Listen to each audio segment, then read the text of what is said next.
tayo ng ukoy na alamang. So, dito meron na akong nahugasan na alamang. Malinis na yan, guys. Pinilian ko na rin yan. Tapos, nilagay sa strainer. Bali, patuloyin nyo muna siya bago siya simulan. Tapos, ngayon, guys, may kunting itlog na ako dyan. Dahil kulang yan, dagdagan pa natin. Meron pa akong plus 3 eggs here. So, i-boss ko na, guys. Yan. Yan, 3 itlog yan. Ang alamang ko mga 1/4 kilo lang yan. So, lagyan na natin ng panimpla. Ito paminta. Yan, paminta. Tapos, paprika. Yan, paprika. Paprika or pimenton. Maraming klaseng paprika. Merong sweet paprika yung sa galing Israel. Masarap yun. Tapos ito, konting magic sarap. Yan. Pinapor ko na ang plastic. Kasi ano. Kunti na lang. Yan. Tapos, lagyan natin ng kunting asin. Yan. Not really kunti, guys. 1 tablespoon to. Yan. Tapos, ilagay na natin ang bawang.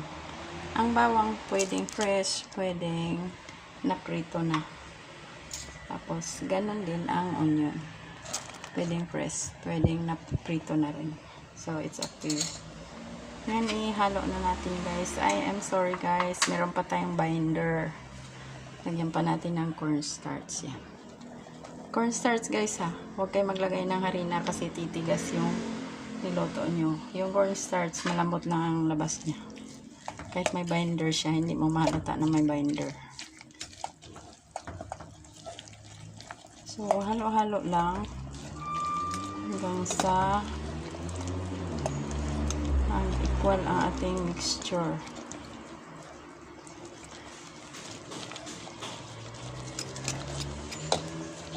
So, for video purposes, guys, hindi ko na ihalo ng matagal dahil matagalan kayo maghintay.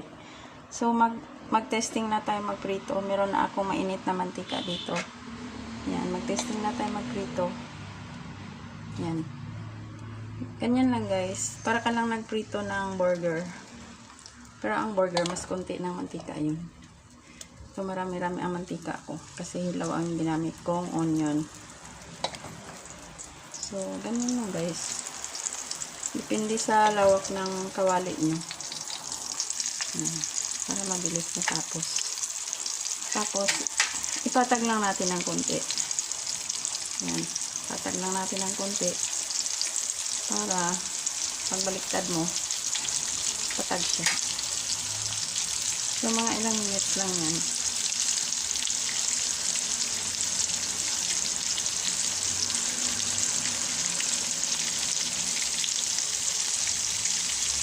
By the way, guys, may nakalimutan tayong ingredients nito. Yung deodorizer. So, para gusto nyo alamang walang amoy, guys, lagyan ng kunting ganito. Baking soda. Kunti lang. Galit lang. Yan, isang pinch lang. Isang pinch lang gawin yun.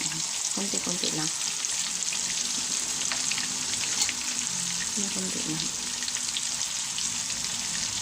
Tapos, balik na rin na natin.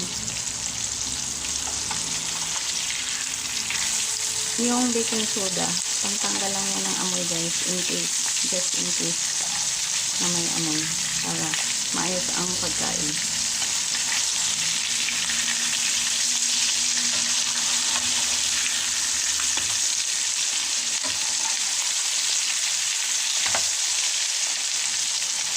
Yan.